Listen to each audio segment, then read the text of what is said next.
Hello, yes, today we're doing Mary Poppins, and to introduce ourselves, when you're with this guy, you're in glad company. It's Alan. Hello. And nowhere is there a more happier guy than this guy, Saul Harris. Oh, good day, girl rejoicing. My name's Cockney. I'm from London, mate. Crikey, mate.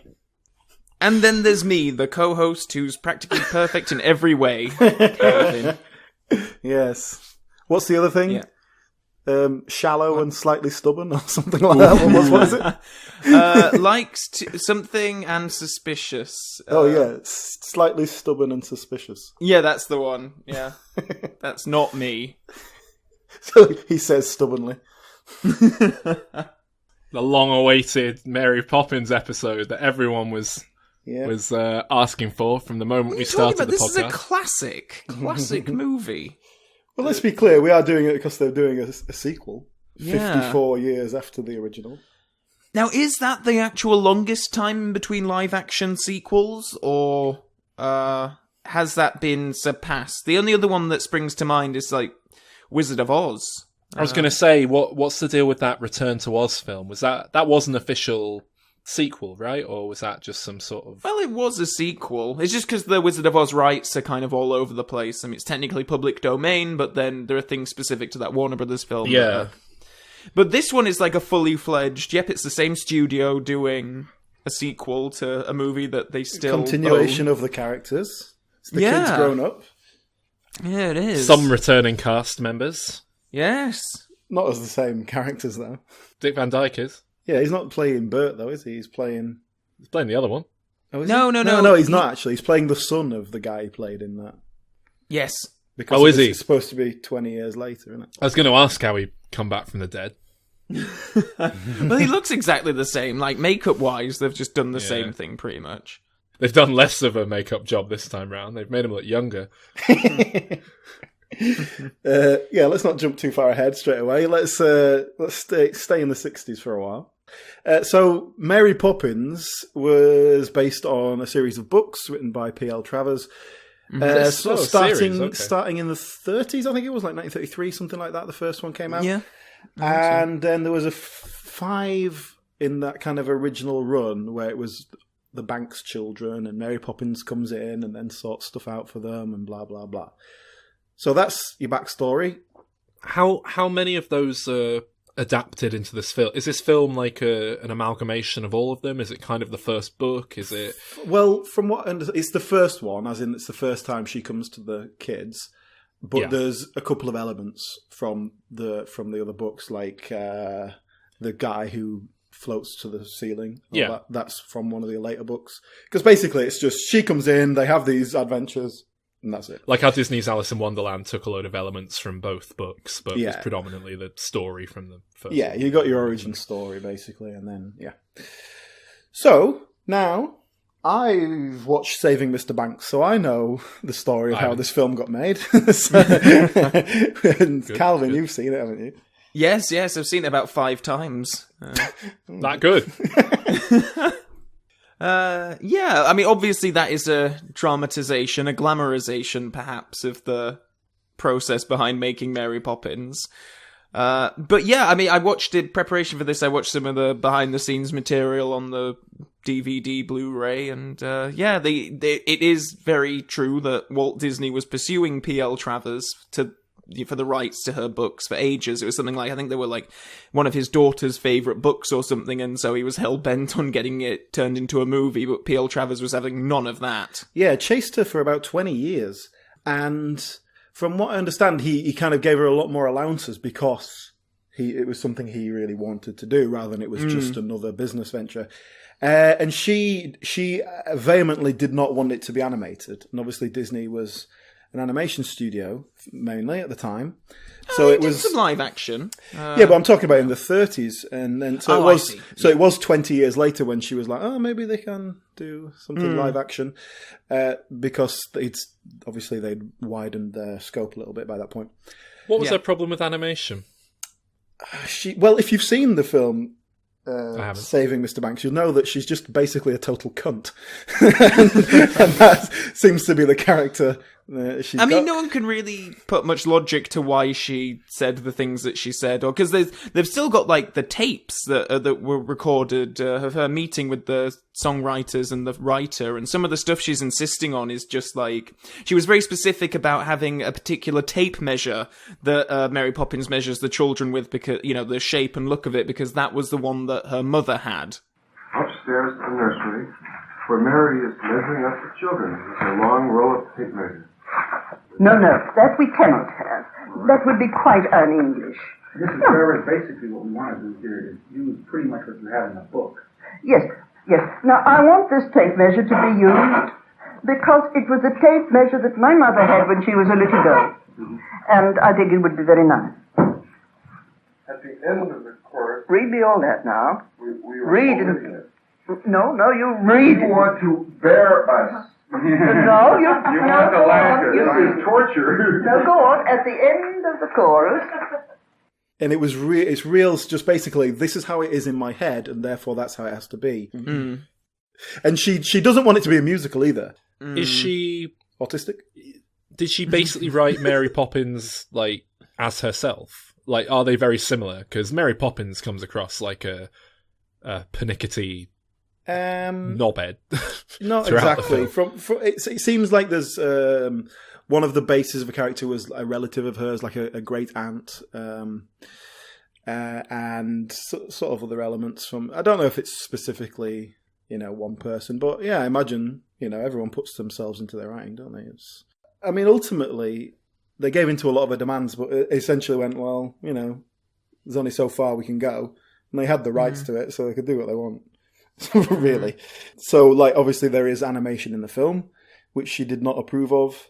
But apparently the famous story is that at the premiere, she went to see the premiere.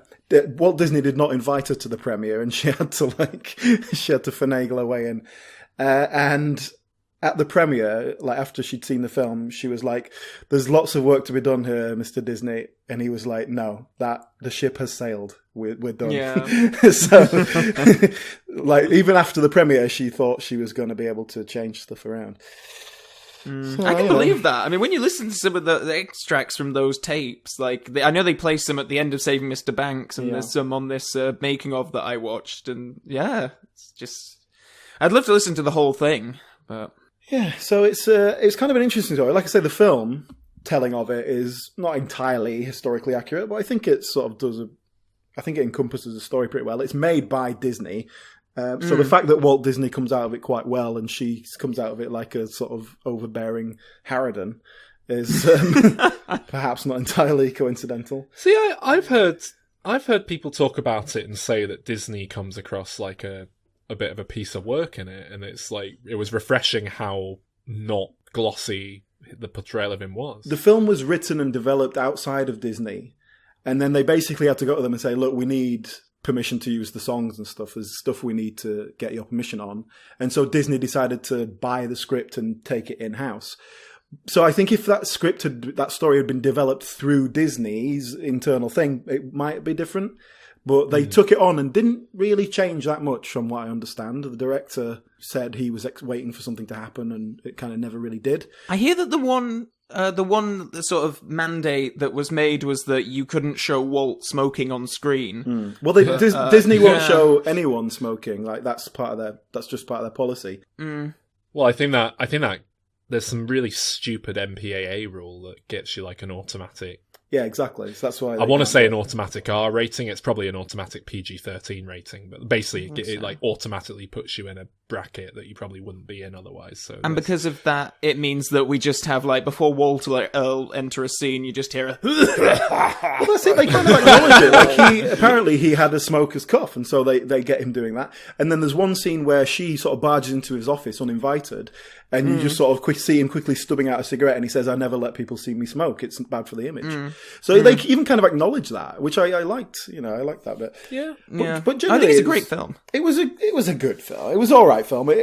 Part of my problem was that she was just a total bitch all the way through, and I never really came round to her. I know he's supposed to by the end, and it's a 2-tier this I'm telling you, Sol, because you haven't seen it. There's like a 2-tier story where it's like her dealing with the Disney people, like in the current day, and then flashbacks to her childhood in Australia and her alcoholic father and all this sort of stuff. Is that why Dick Van Dyke's accent's so shit? No, that's unconnected. Because of the Australian connection. What a drunk Australian. But it is, and that bit, is based on truth as well. Her dad was an alcoholic. He died when he was in his early 40s when she was a child. And sort of basically the film is saying that, the reason Mary Poppins comes in and saves Mr. Banks in the film is because P.L. Travers is just trying to sort of save her father and like trying to, deal with her childhood issues, which, I suspect is some truth in that. Mm. Yeah, you write a character whose whole shtick is just like being perfect and coming in and making everything good, and there's no real conflict and what have you. It does seem classic Mary Sue, isn't it? I mean, that's well. That's your... Let's get into that now, because that's your backstory, and if you want to know more, Saving Mr. Banks is pretty good telling of it. Do you want to rate it? We're probably never going to do an episode on it, so now's the time. Yeah, I gave it a 7, I think. I'd give it an 8. Mm. Yeah, it's well worth a watch. And obviously Emma Thompson's always excellent. You got Tom Hanks there. So The old white man. Let's get into Mary Poppins herself. Mm-hmm. So let's go back to basics. This is an old film. It's an old film. When did you first see it? Was it as a child? Oh, definitely. Yeah, it's one of the first films I have memories of seeing this and The Wizard of Oz. I didn't see this film for the first time till a few years ago, like 2, maybe 3 years ago. Interesting. Calvin and I had a date night the other day to watch it, which means I watched it on his like HD widescreen Blu-ray, whatever, surround sound. Did it hurt your eyes watching something? Yeah, I had to wear sunglasses in clear quality for like the first time with your little cathode. What are they? Cathode ray. Yeah, it was a bit distressing. We had a lovely dinner, and then we settled down with some marshmallows and pink bonbons, and had a lovely. What was dinner? Night. I cooked jambalaya. Jambalaya, chicken and chorizo. Nice. Jambalaya. That does not strike me like something you would know how to make, Calvin. What's happened to you? I've changed. I cook every night. Say, is that your? I requested fish fancy and milk, man, but is your fancy man like culturing you? Is it one of your Latvian foods? Anyway, the point was we had a wonderful evening and settled down to watch a delightful film. Well, we didn't talk about it immediately afterwards. We're not allowed to talk about it. But we did watch it in HD, which is quite crucial, I think, because I don't think that did anyone any favours. I can imagine. Yeah. Well, because you've got the pretty fantastic job of actors interacting with hand-drawn animation.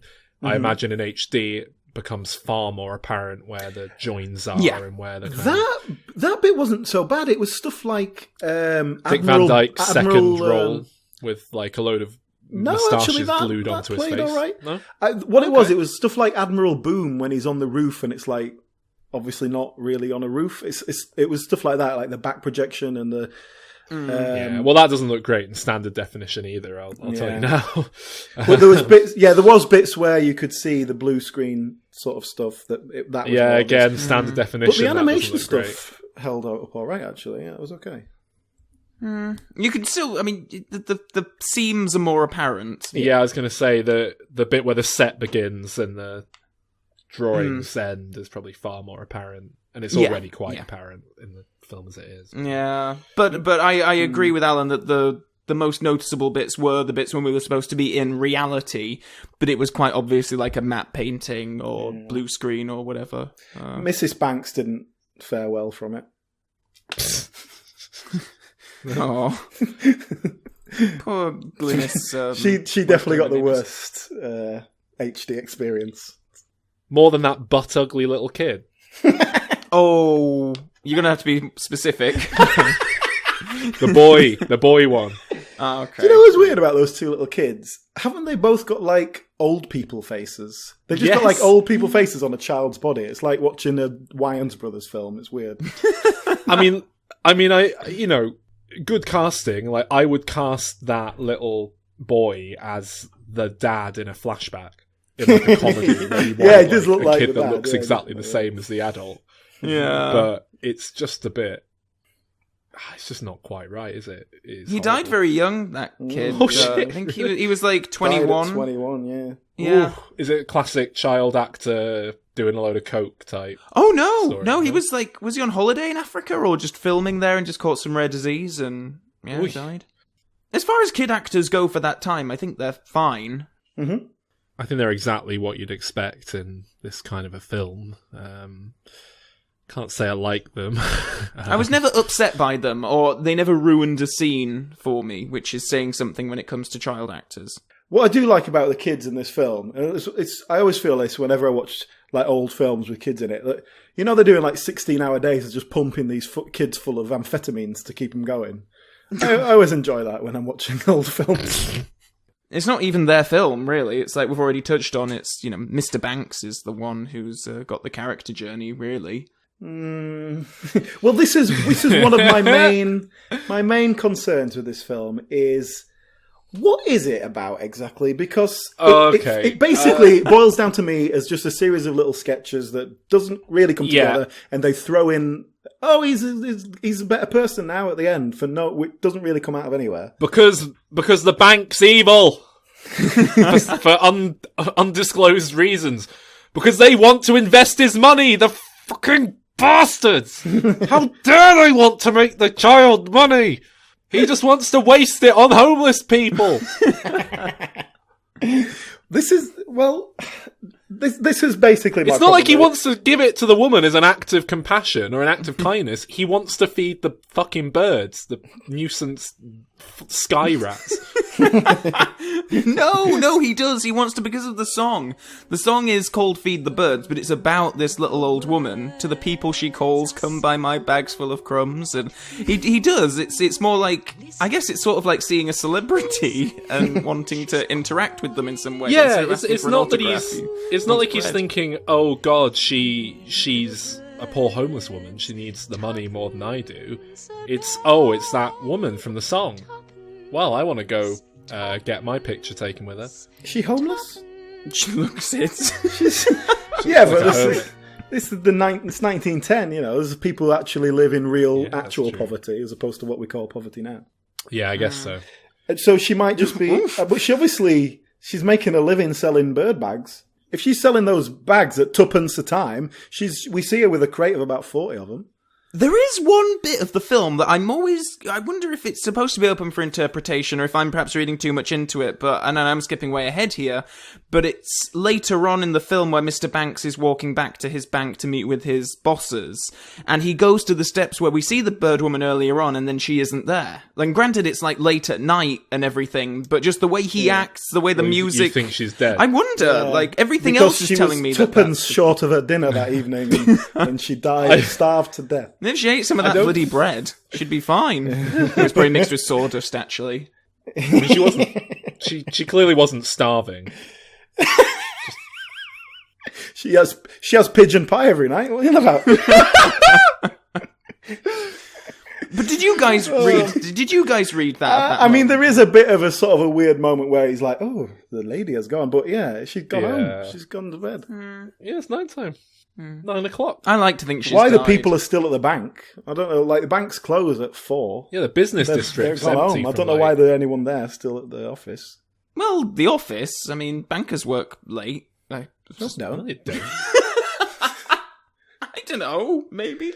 They shut at 4. You spend about an hour measuring your books up, and then you go, "Well, I had to go to the bank the other day and I had to check it was even open on a fucking Tuesday, let alone like 9 p.m. So anyway, the point is that nothing really happens in this film, and what's more, Mary Poppins doesn't do anything. Like what is she achieving? Well, she does. She tries to teach some very confused moral messages and lessons that are completely undermined by the fact that she's magic. Yeah, exactly. So, I don't know what the message is, and all the stuff that comes from the dad, which ultimately is like the whole point of this. She's not really directly involved in any of that. She's trying to connect them to him, as in she says, "Oh, take them to work and like show them where you work." Although she even does that in a roundabout way. But then all the things that happens after that is not to do with her. It's And the film seems to want you to think that he's like a really bad father because he's not got time for his kids. But then, like, you never really he goes to work and he leaves them with a nanny, and like, you never get a sense that they're like. He leaves them with the mother. She fucks off. She hasn't got a job. Oh yeah, what's the deal with what is this film trying to say about feminists? By the way, like, I just can't. I think the idea is, well, normally they'd be with the mother, but this one's off. Being a suffragette, because that's something we remember was happening at that particular time period, so we're going to tie it in. Yeah. But as it comes off, it feels like a piece of like propaganda about how a woman's place is at home and she should be there with the kids, and instead of I don't know about that, because around. I think a middle class family like that, the woman would not have worked, and they would have had a nanny. That's just, the two are not related. Like, she's not bringing up the kids. You have a nanny to bring up the kids. I also don't think it's saying anything derogatory about the suffragette movement. I mean, the gag obviously is that she's this, suffragette fighting equal rights, all this, and then as soon as her husband comes home, she's like, oh yes, I'll get your slippers, I'll get your pipe, and dotes on him hand and foot. Aren't some of the song lyrics quite, like, taking the piss out of the suffragettes, though? We're clearly soldiers in petticoats. Dauntless crusaders for women's votes. Though we adore men individually, we think that as a group they're rather stupid. Cast off the shackles of yesterday, shoulder to shoulder into the fray. Our daughters' will adore us, and they'll sing in grateful chorus. Well done, Sister Suffragette. I could keep going. I know all the lyrics, but I mean, I don't think the film's intending to say anything. I just think it's kind of perhaps let some product of the time attitudes seep in, kind of a bit odd. Not odd, just it's a bit weird to try and figure out what. If you were going to do that nowadays, you'd have to be so clear what you were trying to convey with it. Whereas I think back then it was just like, oh yeah, she's a suffragette, and we're going to have a few gags along the way, and it's just that there's a whole song dedicated to it. I think more than anything, that's the. Well, there is a story behind that actually, because Walt really wanted that particular actress for that role. And then he was like, I want to talk to you about Mary Poppins. Come to my office and meet with me. And she obviously got very excited, thinking, oh, great, I'm going to play Mary Poppins. And then halfway through the conversation, it dawned upon her that, oh, they're not giving me Mary Poppins, they're giving me this other character who didn't have a musical number. So she was like, well, you've got to give me a musical number, otherwise I'm not doing it. So Walt was like, okay, yes, we'll do that. And then they had to conjure up. They repurposed another song that was supposed to be a song to go with Practically Perfect in every way. And then they just took that tune and changed the lyrics and made it Sister Suffragette. That's why the film's 2 hours, 20 minutes long, isn't it? Oh, well, no, there was something else that they were saying about, the step-in time sequence that ends up being about 20 minutes in the film. Someone somewhere at the studio was like, oh, we should probably cut that down to about 2.5 minutes. And then they were killed. Walt was so enraptured with the footage that he saw of the rehearsals that he just let them keep it all in and kept on adding to it, and now we have what we have.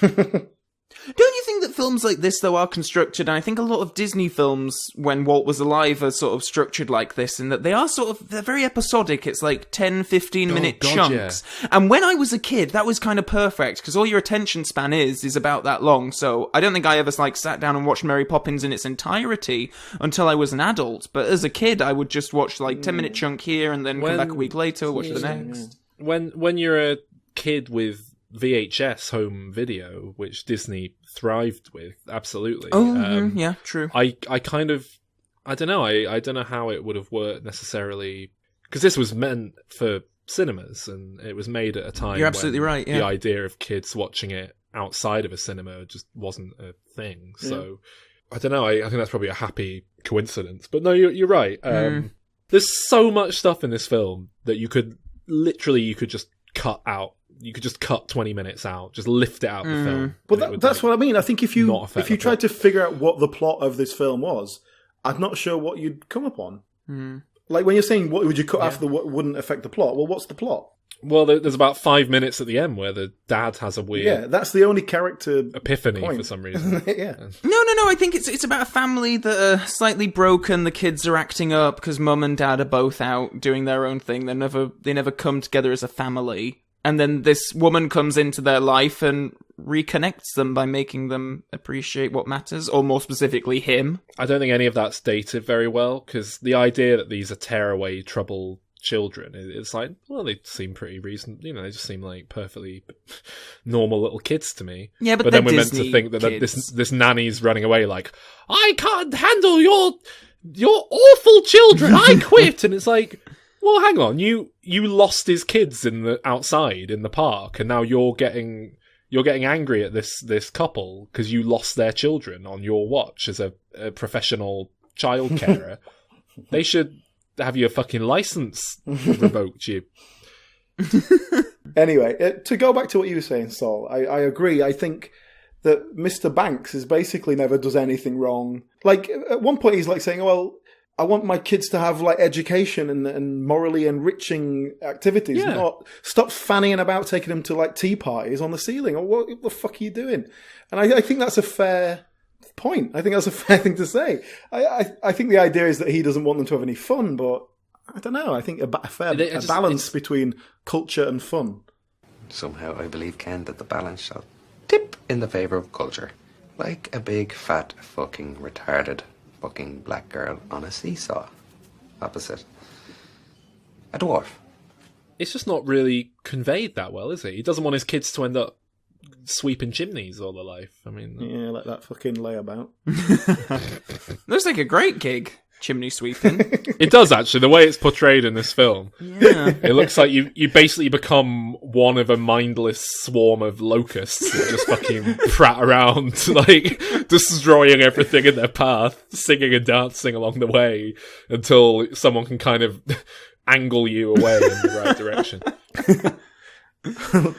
Should we speak of the elephant in the room here that we haven't mentioned really yet? The tap dancing elephant, Dick Van Dyke. Dickie. Yeah. Oh. Dickie Vanders. I think he's a delight in this film, and the accents are part of it. I wouldn't change a thing. I mean, look, his accent is appalling. No question there. I don't think anyone British would ever dispute that. I've heard Americans claim that they think it sounds fine, but they don't know what the fuck they're talking about. But no, you know, give him credit. It's a fantastic performance. Ding dong! Oh, no. Oh no, who's here? I guess who it is. Oh look, it's Dick Van Dyke, the old chimney sweep. Oh, all right, lads. I've come to speak on your podcast. That's a better accent than you were able to do many years ago, Mr. Well, Van Dyke. I've had 50 odd years to work on it. It's too good, Alan. It's way too good. I got to do a bit more of the old South African a bit in there. I was going to say, put a bit of South African in there. Irish as well. Hey, I tell you what though, I did really like Dick Van Dyke. He is a very good performance here. Like, in doing that kind of song and dance man shtick. I mean, he's a musical theatre guy, isn't he, essentially? My understanding of him. This is it, right? He brings so much character into what he does. He brings so much character into his physicality, specifically, and the dance and stuff like that. But when I was reading about him, he didn't start doing musical theatre until a few years before this, in the early 60s. He was already, like, about 30 years old. So he didn't come from that background. But he started off, he went for an audition for something in Bye Bye Birdie. They gave him the lead, and he was like, I can't dance. And they said, don't worry, we'll teach you. And that was it. And that was his start. So he's not a guy who's been dancing like since childhood. And I think that's surprising. It was surprising, but I actually think maybe that is why he brings so much character into it, because he's not been drilled since 8 years old. Like, this is how so you he's have an to do actor it. First. So yeah. he's putting acting into his dancing, and he's learned the steps, and he does it all very well. But I suspect that is perhaps why he brings more life and personality into it than just a standard dancer. But yeah, I do think he is the beating heart of this film. I think he does a lot more than Julie Andrews does, and that's not 100%. Not a slight on her. I think it's the problem with the character, but he brings so much more to it, and he delivers more of the moral lessons to the kids as well. Yeah, yeah. Because he actually sits them down and says, look, this is what your dad's going through, deal with it. Yeah. It's the heart-to-heart between him and Mr. Banks as well that's what gets Mr. Banks to go back. Yeah. This film should be called Bert. It just aggravates me how much Julie Andrews gets praise heaped. I mean, she won the Oscar, didn't she? Won for the Oscar. Best Now, Lead. Now, don't get me wrong. Nothing wrong with the performance and a great singer, but there is nothing acting-wise here that I would go, wow, that's award-worthy. That's what annoys me about it. But people talk about this as though it's like one of the all-time great performances, like sometimes, and it boggles the mind because she doesn't do anything. She just comes in and talks very proper, and even the singing isn't particularly. Oh, the singing's great. Difficult what singing. are you talking about? Stay awake, don't rest your head. Don't lie down upon your bed while the moon drifts in the skies. Stay awake, don't close your eyes. No, the singing's fine, but they're not difficult songs to sing. They're very straightforward. There's nothing remarkable about what she's doing. I think that I think it was a bit of a zeitgeist effect really around this time for her, because I believe this is her feature film debut, and certainly in the behind the scenes material they talk about they saw her in I think it was a production of Camelot, which was like a live TV thing or just some kind of show, and they saw an excerpt of it on a Andy Williams show or something like that. And then she was also in Cinderella, I think. She was in like sort of televised fairy tales.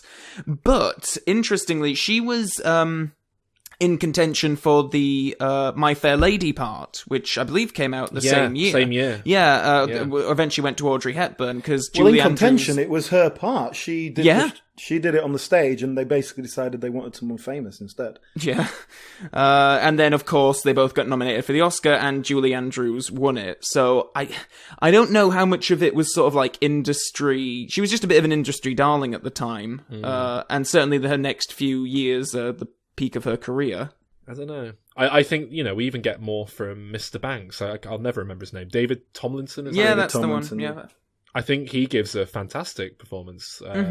A lot of character to what he's doing. A lot of perhaps it's a bad performance insofar as he makes the dad far too likable from the get go. I think he comes across very warm and sensible. Sensible, like, but not in like in a grumpy. Like he wants to way. keep his job. What a tosser!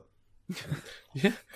Well, I don't know. Like you touched on this earlier on about what are they trying to do with him exactly. I think they are trying to make him a strict, stern father figure.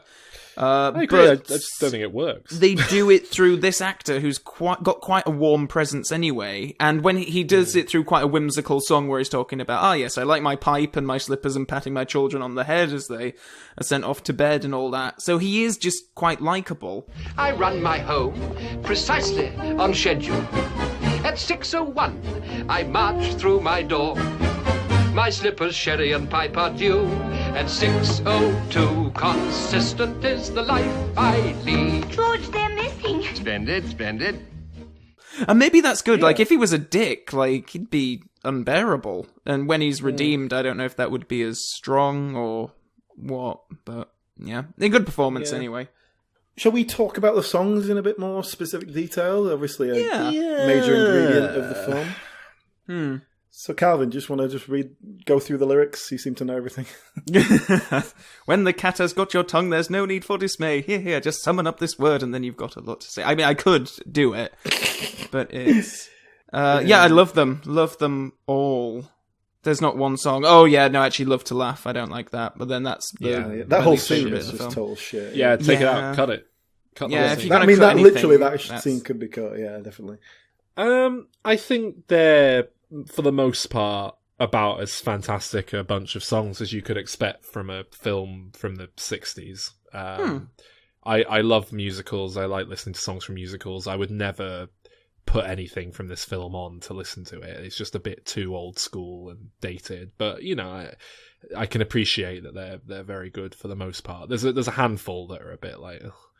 I think Chim Chimney is melancholy in a way that I don't understand.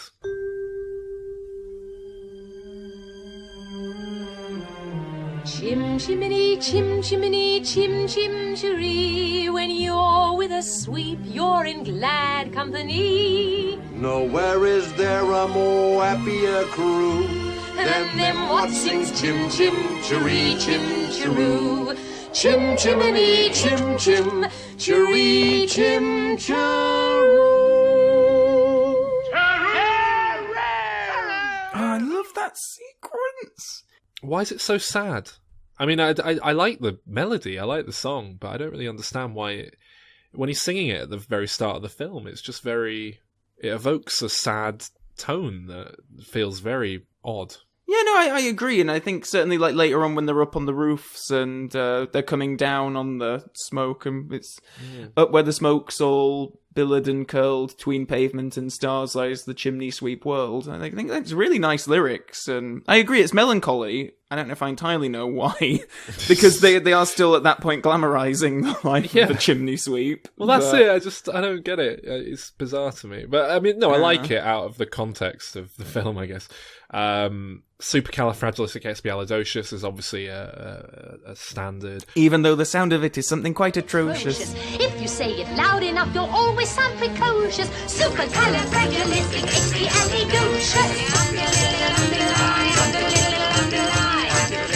It's a bit like...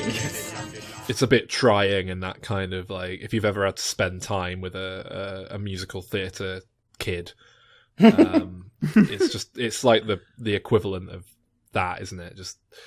You know what it is? It's the bit where she goes, well, you could say it backwards, which is, and then whatever the hell it is backwards, but that's just a bit too much, don't you think? Oh no, damn, I can't do it. Docious aliexpiastic fragicalirupus. It's just such fucking 1964 humour that is just not funny anymore. I thought I liked that. It's such, and then hearing those little kids, if you want to be our nanny, please don't be a nasty old person. You'll be smiley. I put that one in as well because I'm the joke child. I'm not going to defend that song. Oh, what's the song that she and Dick Van Dyke sing when they first go into the animated world? That's brilliant. Oh God, it's A Jolly Holiday with Mary. Yeah. I love it when she friend zones it. Oh, it's a jolly holiday with you, Bert. Gentlemen like you are few. A vanishing breed, that's me. Though you're just a diamond in the rough, Bert, underneath your blood is blue. Common knowledge. He's on the bridge and he obviously thinks it's going well, and then she's like, you'd never think of pressing your advantage. God, I do like that. Forbearance is the hallmark of your creed.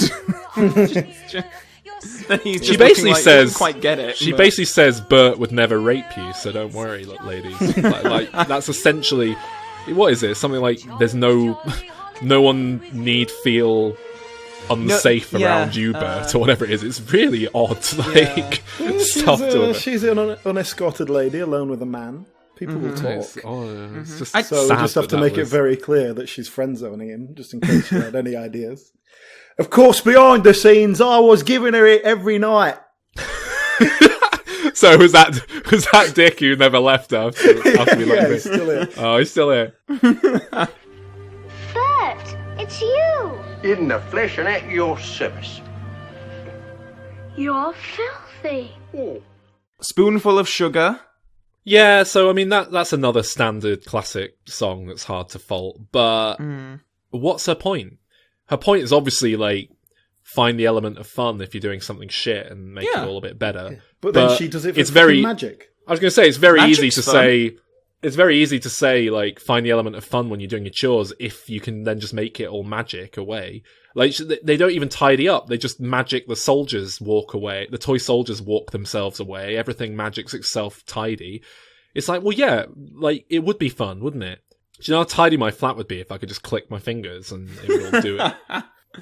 You two have never had any imagination as children, did you? They don't either. It's portrayed as it's done. Really, the magic is real. It's not in their heads. If it was played as, or at least ambiguously, like, oh yeah, and 20 minutes later everything's tidy and we've had a lot of fun, and we imagined that the soldiers were walking themselves into the toy box instead of me just picking them up.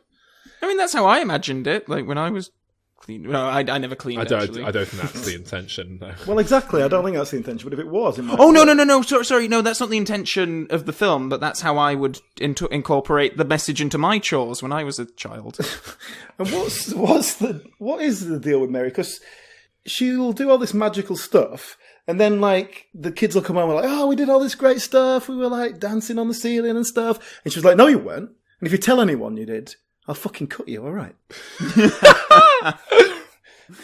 What's with the denial? Well, she's just... I don't know what she is anyway. She lies all the time. She very early on says, I never get angry. And then like 10 minutes later, someone says something, and then she goes, that was utter nonsense! And gets really angry with them. She gets angry like throughout the film, like noticeably angry. I think that's because a part of her is still a little child, somewhere deep down. I mean, what even is she? She flies in, she's this magical creature. Is she human? Well, I don't know. It's part of one of my problems with the film is that it doesn't even begin to try to hint at anything. It's like, is she some kind of guardian angel? Is she some sort of... Definitely a witch. Is she a witch? Well, that's it. But then, like, a witch who's dedicated herself to... Like, is she got magic spells out, looking out for letters to her that then suck them up after they've been ripped up and thrown in fireplaces? Or is that meant to be a gust of wind that's blown it up into the air and she just happened upon it? I mean, it's obviously that's definitely her. That's definitely her. I think it's just like, but whenever you really need her, she'll turn up. It just doesn't... I just need a one notch more logic. From what I understand in the books, she is much more of a kind of hard case piece of work, like a real bitch. And I think that's kind of what they try to get through in the film, but then they can't help but make her a bit more like Disney friendly, you know? And that's a part of saving Mr. Banks as well, is that all he sees in Mary Poppins is the magic and the fun, and oh my god, what would it be like if you had this amazing nanny who could do all these things? Whereas P.L. Travers had a much different perspective on things, and maybe it's through the development and them both being involved that we end up with this sort of hodgepodge. Yeah. Hodgepodge! So as Bradley Walsh keeps coming in.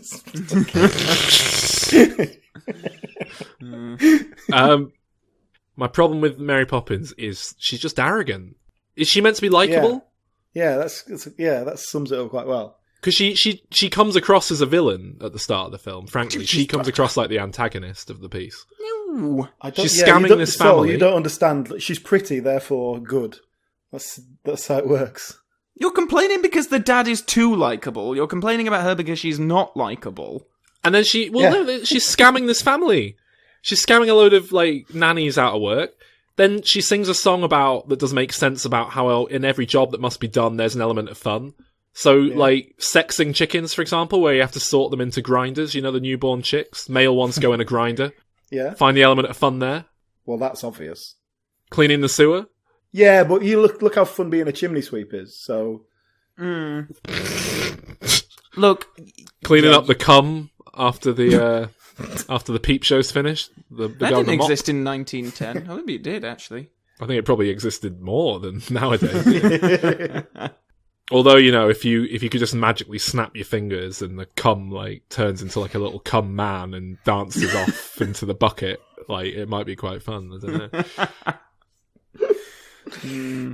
No, I think all this stuff's great. And when they get to the animated sequence, I mean, that's when, me and Alan didn't really talk much during the film, but that was one bit where I did turn and sort of say, about 45 minutes in, and I was like... Alan was there with his eyes wide open, his mouth down, going, wow. There was noises coming from behind me, Sol. He was reaching out at the screen because he couldn't quite, but like in case it was real, he just couldn't quite. Yeah, it was like when the train came towards me, I had to jump out of the way. But yeah, so new nanny, kids are won over by her fucking con artistry, little tricks. And then first day on the job, they go for a little stroll in the park. Dickie Anders, the chimney sweep, is drawing chalk. It's a jolly holiday when you're drawing on the streets. and they go into a little animated sequence. Now, the idea is the chalk's coming to life, so it's like chalk drawn backgrounds, or at least painted in the style of chalk. Were they done with chalk, Calvin? Do you know? I don't actually know, but I mean, it's certainly that style. Yeah. And then hand-drawn characters that don't look remotely like they've been created with chalk or anything. That just Disney animation. In terms of special effects, really, really impressive. Some of the stuff they do is fantastic. When Dick Van Dyke's dancing with those penguins, and when they're on the back of those turtles. Like in terms of animation as well, actually, character animation, really like top drawer Disney animation. Like some of the character animation and movements on those penguins and things. I don't know if they rotoscoped some of them. It looks like they probably did. But yeah, there's some really nice animation at work if you're a aficionado of that sort of thing. Well, I think it was the usual animators, some of the 9 old men and that were working on it. So yeah, I was surprised that animation never really comes back. It is just that sequence, and then okay, we're done now. Yeah, I agree. It always felt like a kind of another messy tangent. Honestly, I kind of felt like it needed more of that to.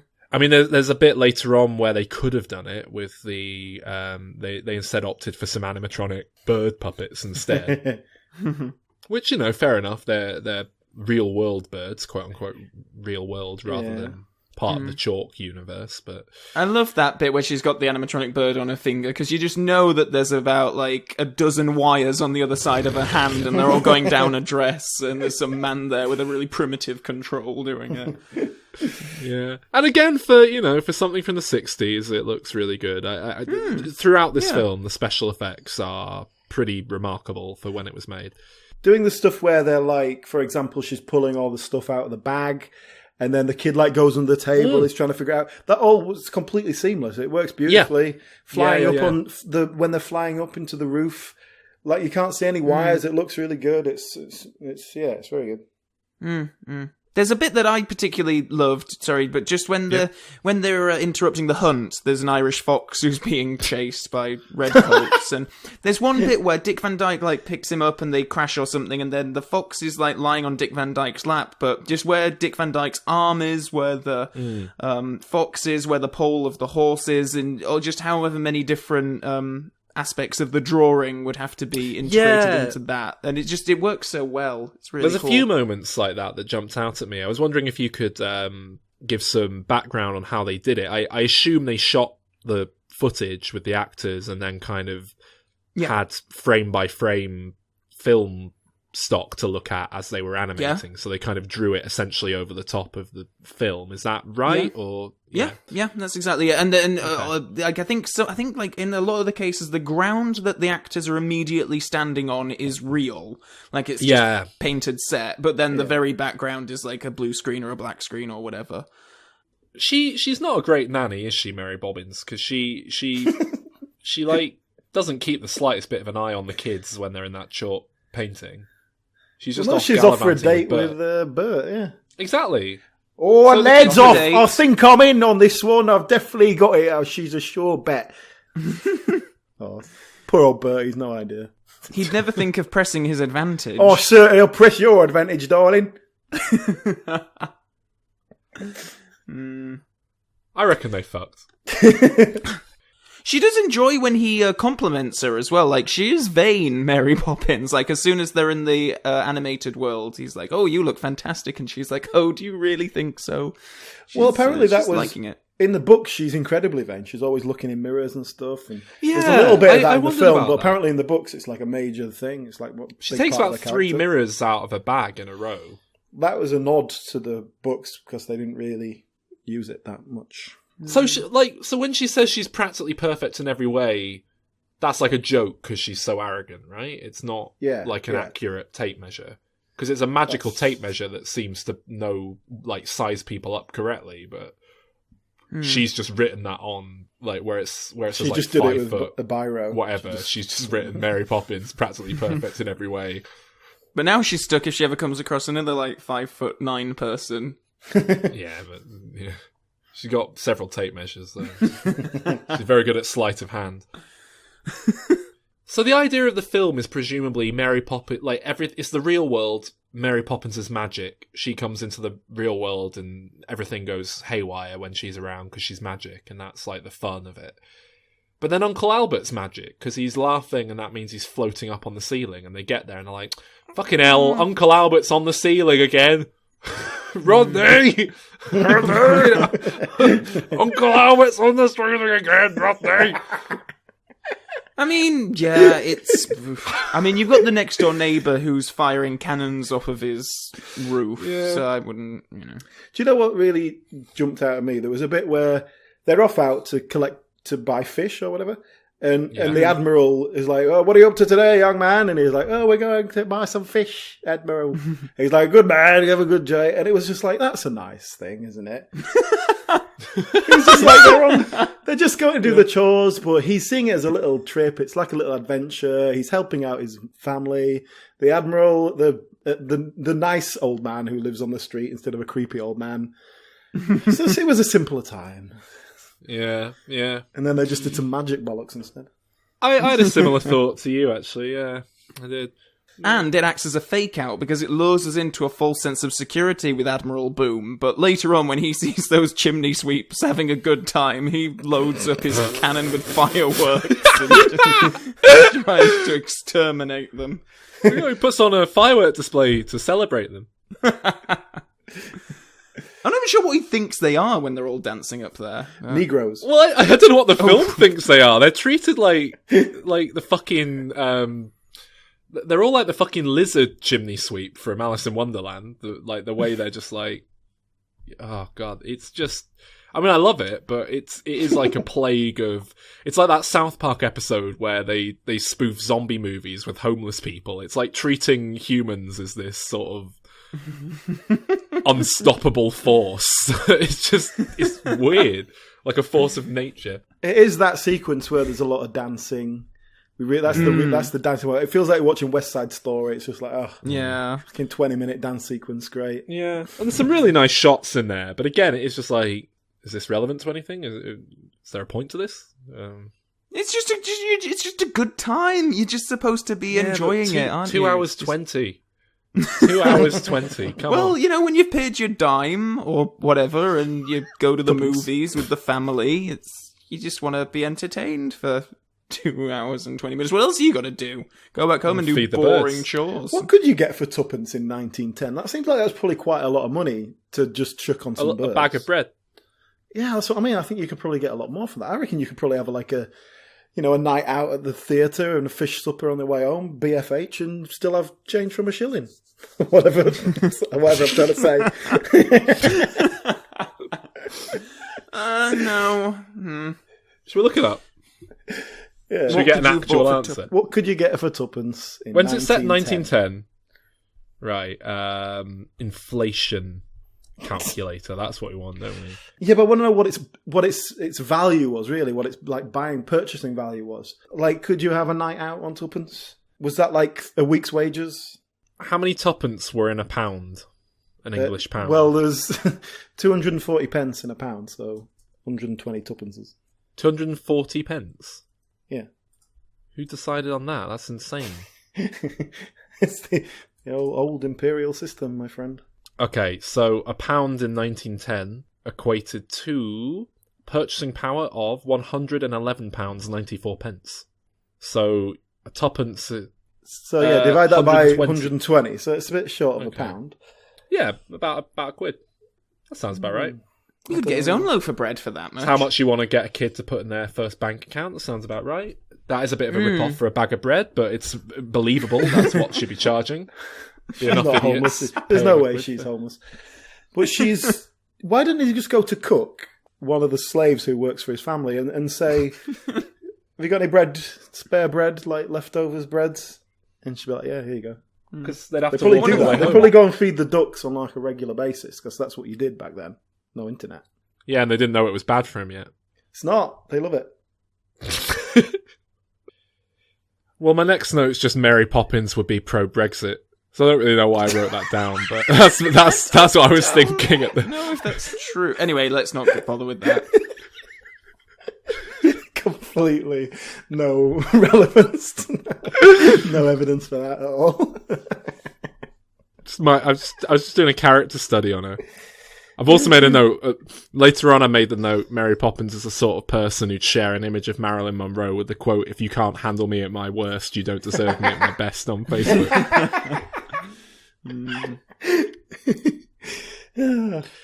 She's very judgmental.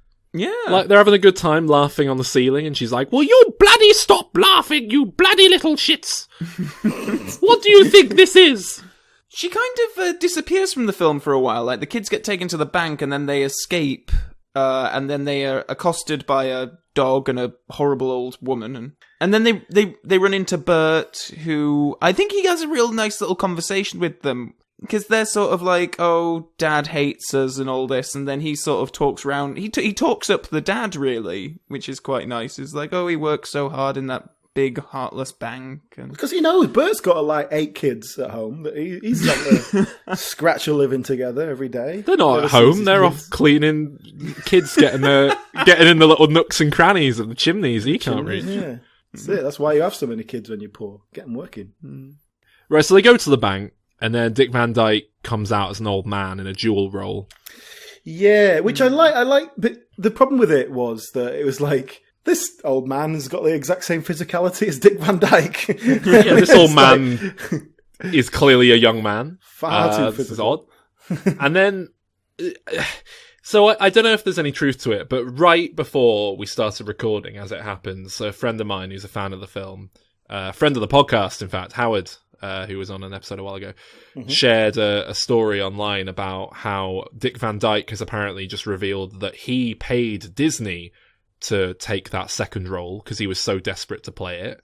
I assume it means he took like a pay cut from what he was getting. Well, do you think that explains why there's no thematic reasoning or like relevance to him playing this dual role? At first I thought it was going to turn out, oh, it's like Magic Bert, he's like pulling a trickster thing to make sure this goes the right way or something like that. But yeah, apparently what I read was that Dick Van Dyke wanted to do it for whatever reason. Yeah. And they were like, well, no. But then the way he convinced them was like he basically did a screen test, like got makeup on and did a little scene to demonstrate that he could do it. So potentially maybe he paid for that. Like maybe that's what it means. That sounds like he paid he paid a makeup artist to sort him out so he could prove it. Yeah, I think that seems right more likely story than he paid to do it. Yeah, it doesn't make any sense. Well, that and I think he said he'd do it for free as well, like in terms of not being paid any more money. Yeah. So yeah, he'd just be out of pocket, however much it was for that. That makes perfect sense. Yeah. It's an odd thing. Yeah, element because it's not like the character needs to be physical to make it work, and so you need a younger man. Like, obviously, he does some physical stuff, like when he's falling over and stuff, which you wouldn't like want an 85-year-old to do. But it feels too incongruous because it looks like Bert's like chimney sweep legs wobbling about. Like he's pulled up his trousers really high to the point that they become spindly old man legs instead of penguin legs. But I think he does like a better accent in that character. Oh yeah, definitely.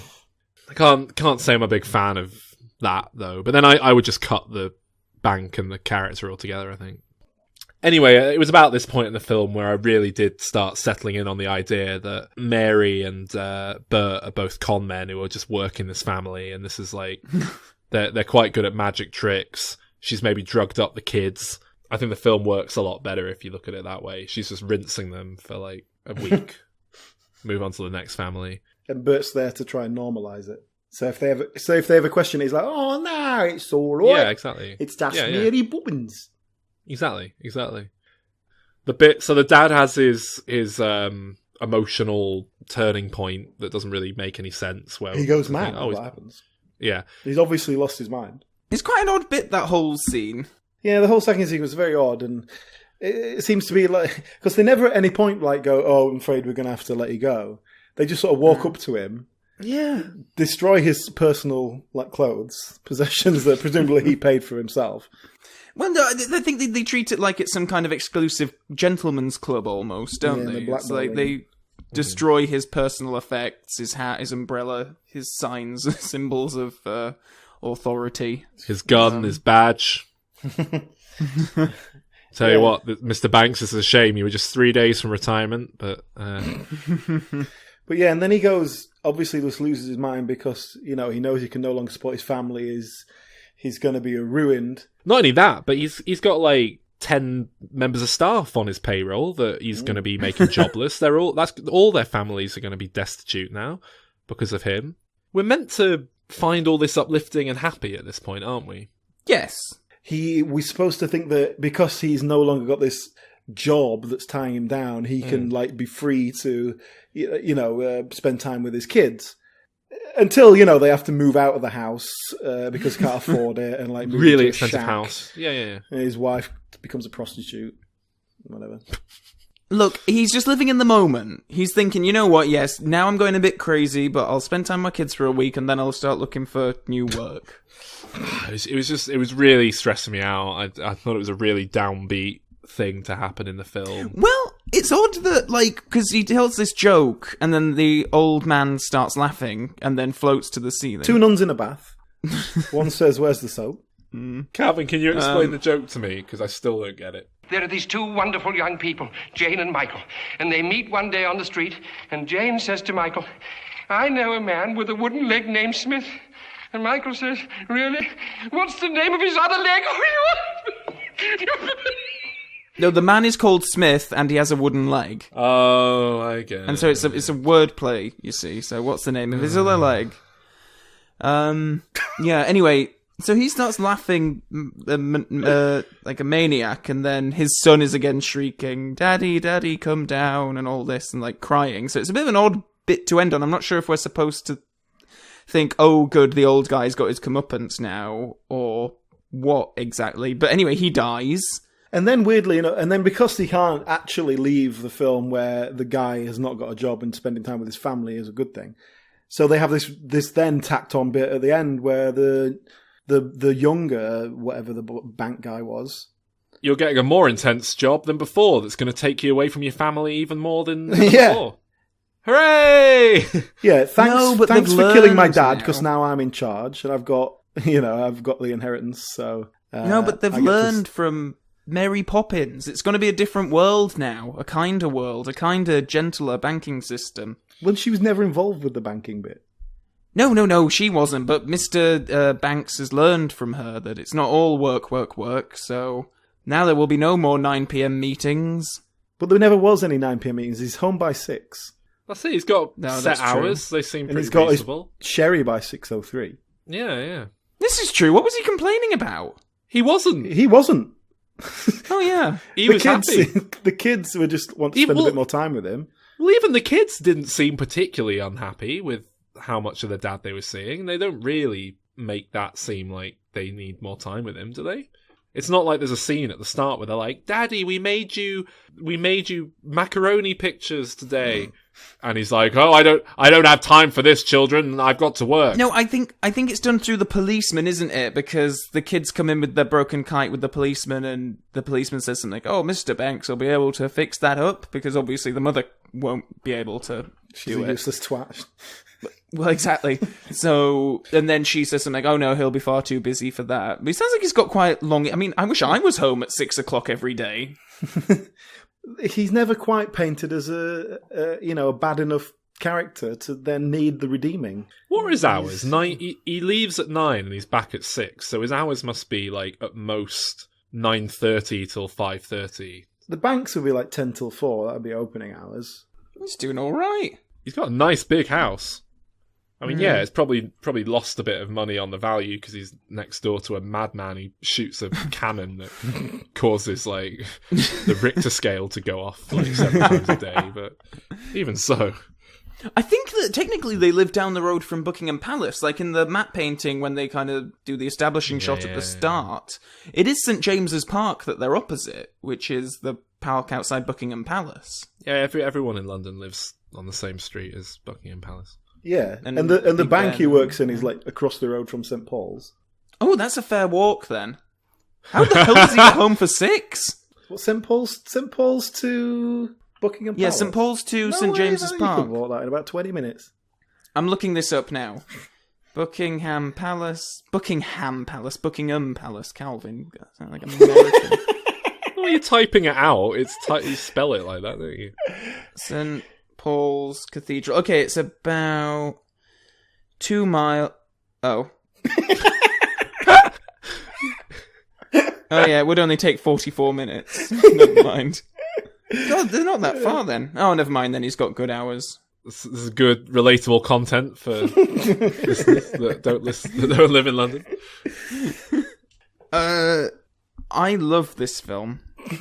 I think it's great. I actually didn't cry at it this time, and I think a part of that was because Alan was over. What part do you normally cry at? There are 2 bits, actually. When she's singing Feed the Birds, and then the second... But that old woman scares you.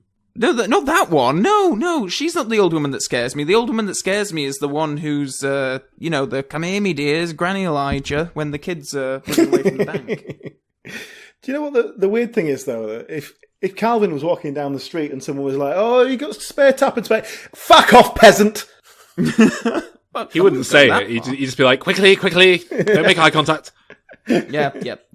And then he'd write a letter to his MP saying, "Today I was accosted by a vagrant trying to sell me." If someone came up to you with like a dirty old paper bag full of bread, and was like, "Give us a quid for this, mate. You can chuck it at some birds."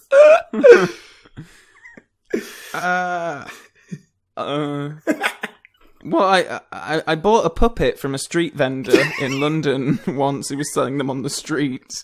Was it a date and you were trying to impress the person you were with? No, I was with my dad. I was like 6. Okay, sorry, I thought your example would be more recent than 20 years ago. So did your dad go, don't give him the money, I've got to invest it. I'm going to put it in the bank. No, he didn't actually. No. He didn't. But did you earn the money or were you giving it? No, he gave me it. Yeah, there he goes. But you were on the way to the bank to invest some more money, right? No, you just have more money to play with than these kids. Yeah, have you ever been in a position where your piggy bank has had £1 in it? Not for a good long while. After he saved up enough to buy the latest bit of replica James Bond merchandise, and then he starts up again.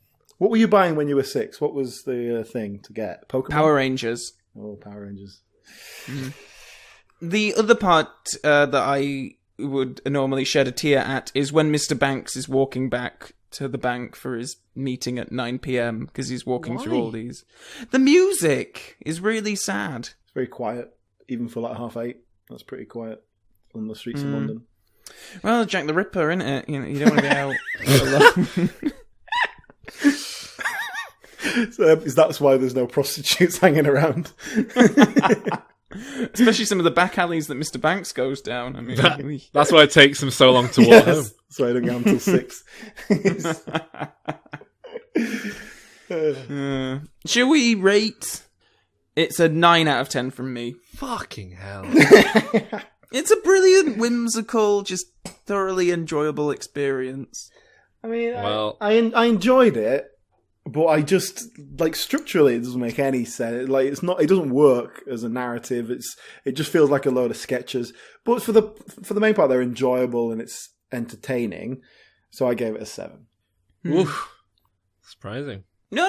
Alan was having a great old time, and my trick of wooing him. I was going to say, I think you've skewed this by wooing him and bribing him by making me watch it in a suitable environment, feeding him and letting him have the heating on because he's normally at home freezing to death in his cold. No. The heating's covered. We don't pay for that, so it's on all the time. Oh, okay. In fact, it's on, and I have to have the window open because it's too hot. Just nice to have a break from the rats nibbling your toes, isn't it? Mice, I don't rats, there's mice.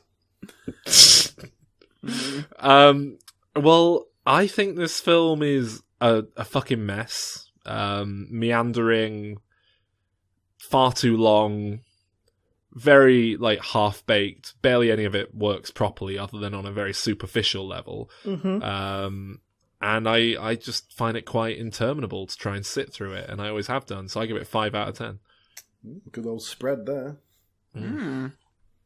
So, has anyone watched the Mary Poppins Returns trailer? Well, before we get to that, Oh. can we talk about Mary Poppins the musical, the stage musical? Oh, of course! How can I forget? I've seen it! Oh, okay. Yeah. Well, maybe you could, because one thing I was really struck me when I was watching the film was how filmic it is. And obviously this was not based on a stage musical, which often these things are. It was all... But yeah, there's a lot of cinematic techniques here used to create the kind of magic. So how does that... Obviously, we're talking 40 years later doing it on the stage. Mm-hmm. Other than the animation, the special effects largely strike me like things that are quite theatrical in their nature anyway. The bag, for example, when she's pulling stuff out of it, that seems to be rooted in, you know, classic magician type stuff, doesn't it? I think they just... Yeah, no, I really enjoyed it. The special effects stuff is... It's like you're watching half of a magic show as well as a musical. It's just like so much of the tricks that they do on stage. It's the kind of stuff where someone will like... There'll be like a painting of a bouquet of flowers and someone will like put their hand on it and pull away and it'll be like an actual bouquet of flowers and you're just sort of thinking, oh, how did they do that? I like the bit where Mary Poppins gets an audience member to write their name on a bullet and then Teller shoots it across the room and she catches it. And then, of course, they wire her up and she goes flying around the auditorium. Oh, really? So what, are there any narrative differences? Do they make it better? Yeah, I thought it was, like I say, it's one of, if not the best thing I've ever seen on stage, but then I haven't seen it that much. And I haven't been to an Allen play. There's an interval in the middle, so that makes it better. You've got it's been longer than 2 hours and 20, though, won't it? Yeah. But it's very different. I'm pretty sure that... does Mary's cousin turn up at some point? Or something like that? Which I think is played by Meryl Streep in the new film, Topsy Turvy, or something like that. I can't remember it well enough, you know. But it was brilliant. 10 out of 10. Same songs? Yes. Any new ones? Can't remember. Fair enough. So there's trailer. Yes, for the new film Mary Poppins Returns. I watched it when it dropped a few weeks ago. Can't remember a trailer ever making me as viscerally angry as this trailer made me. Okay. That's strong reaction. What was the emotion based in? I mean, the film is so fucking twee, but it's from 1964. This seems like unashamedly we're going to be as fucking twee and like, yeah, right, good, it's an authentic sequel. But then Lin-Manuel Miranda's in it. Not a good actor. Well, I don't think Fantastic I've ever seen songwriter. him really acting in much. But he's not good. I'll tell you now, he's not a good actor. I've seen him in things, and he's bad. I like the tradition of getting someone who's very much not a Cockney. That's nice. Yeah, You know, yeah. I would have put Danny Dyer in it, but there you go. I don't like the way the ugly kid grew into quite a normal-looking man. Ben Whishaw is more than normal looking as a sexy man. Yeah, well, there you go. The whole tone, Emily Blunt, her performance, everyone's been raving about how great she is, but I think tonally it just comes across like she's in a Saturday Night Live sketch. Everything about her performance just feels like she's doing a spoof of like, oh, I watched this film when I was a child and I can do quite a funny impression of Mary Poppins. I'm practically perfect. I'm Emily Blunt. Lol. It's just grating. Directed by Rob Marshall. Don't think he's got a single good film under his belt. So, Chicago. Yeah, it's a hell of a town. Do we know who's written the songs? Anyone, Calvin? I think that the surviving Sherman brother had some doing really? it. And didn't Lin-Manuel Miranda have something to do with it? I'll have to look it up. Well, you would assume so. Why else would you have him involved? I don't know if he did. I think that's the weird thing. I think it's not really his style, is it? Well, he was in Hamilton, wasn't he, on the stage? Well, he is Hamilton. He created the whole thing. It's his baby. And he wrote the songs for Moana, so there's precedent. No, I know he's a songwriter like first and an actor second, but oh, Sol, you'll love this. Mark Shaman. Oh, is it? Yeah. Oh, fantastic. There you go. I didn't think it was Lin-Manuel Miranda. No, Mark Shaman. That's good. Yeah. Him and lyrics by Scott Whitman. I can't wait to see how they're going to do the animated segments. I was pleased to see that they're maintaining some hand-drawn animation in there, because I was worried that just... Because it's only hand-drawn animation in the old Disney thing, essentially because CGI didn't exist. And so it was kind of worrying, like, oh, you know, are they just gonna... Having said that, I don't know, that sequence could work really nicely with, like, really stylized CGI designed to look like chalk. Yeah. I'm not looking forward to it. I am. Gonna go see it over the Christmas holiday with family. Don't know why I emphasised family there.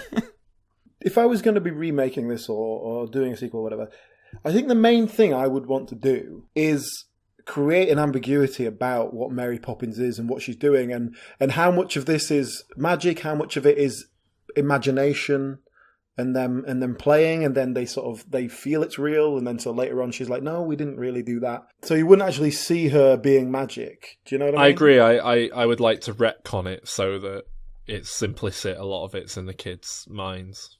Yeah. So you want to take away the magic, basically? Yes. Because it doesn't add anything. If anything, it detracts from her character. It detracts from the story that's being told.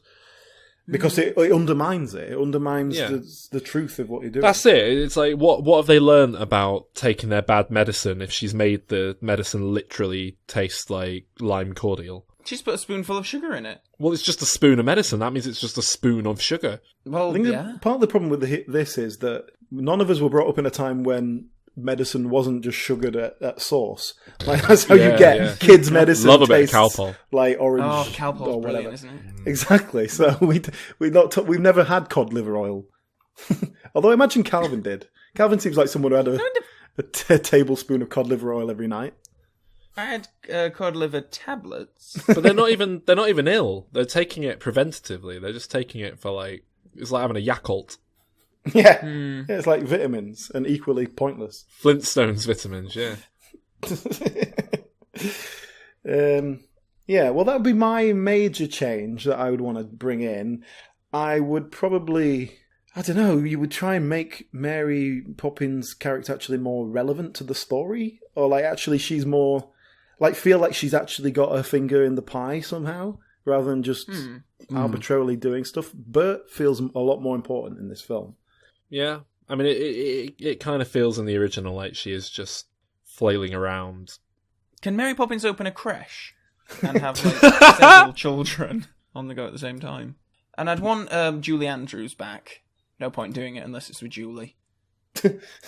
Well, she can't sing anymore, so that's problem number one. Oh yeah, she did have that operation on her throat, didn't she? Yeah. Dub her in with Freddie Mercury's original vocals. The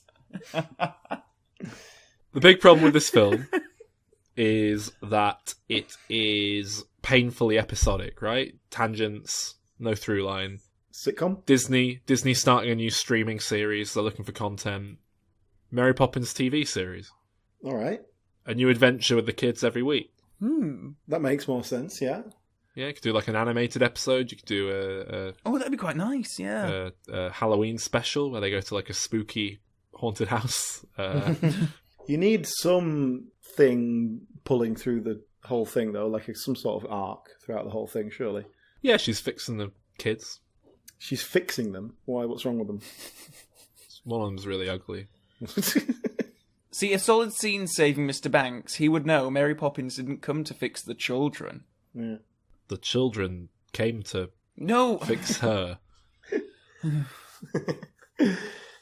Okay, so in this series, how many talking animals can we get in? I want a talking dog. I want an acting dog. Well, I think there's a real lack of sassy talking cat, because Salem's in the new Sabrina on Netflix, but he's just like a sentient human intelligence cat, but he doesn't talk. He's not sassy. And I'm really missing it. So I think we should have just a sassy black cat. Yeah. Voiced by Nick Bakay. Nostalgia's a big dollar these days, you know. That's just a straight lift, though, isn't it? That's not. Well, Disney can probably buy him, can't they? They bought everything else. Yeah. Buy the rights to Salem, Saberhagen. Would we have Poppins sort of go from era to era? Would it be a different family every week, or or I think a you different gotta family say- every season. It's like American Horror Story. It's like an anthology, season to season. Season 1's in London, but in like the 80s. But then season 2 can be in like Peru or something. Whoa. I'd like to have Mary interacting with the public a bit more. She doesn't do much of that. Yeah, I want to see Mary getting on the tube and getting really annoyed with everyone. I think that'd be barrel of laughs. Does she use her magic for evil? Well, she's Ooh, trying. well, she's that's trying to get interesting. on, and people are barging, and she's coming out with all this, a pusher now is a wrinkle on your face, or whatever stupid shit she comes out with, and no one's listening to her. And then she goes, "Fuck, bloody hell!" and like snaps, and she moves her arms sideways, and all the people go like flying either way, like parting, like when Moses parted the ocean. And they're all like squished up, like, ooh. And then she's like, "Come along, children," and they walk on and sit down, take seats, and they're very comfortable on the tube. That's the sort of thing I think she'd get up to. Yeah. She does seem like a nasty piece of work. Yeah. She's the sort of person who would go to a bank as well. Like, no one's been to a bank in like 12 years. But I went she'd to a go bank. every Thursday. She Last goes week. and takes out money for the week. Oh yeah, she still With a uses little checks. She has a. What did I go for? I had to get a new bank card. No, I didn't. I had to get cash out because I was waiting for my new bank card because it went to my old address. Exactly. That's the only time anyone goes to a bank. Yeah. Is when you lose your card or whatever. Yeah. Which is why they're not open anymore. Which is why you don't have them in villages anymore. But they're also removing the amount of cash machines we have access to. So Are they? what do they want us to do? Yeah. Oh, Illuminati trying to get rid of our cash, aren't they? Who's removing your cash machines, Calvin?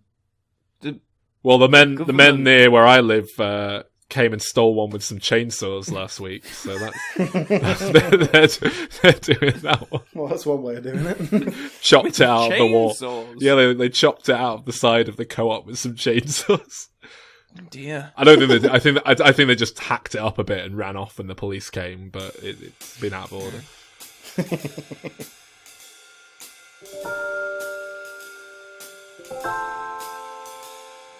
Well, thanks for listening to the podcast there, good people.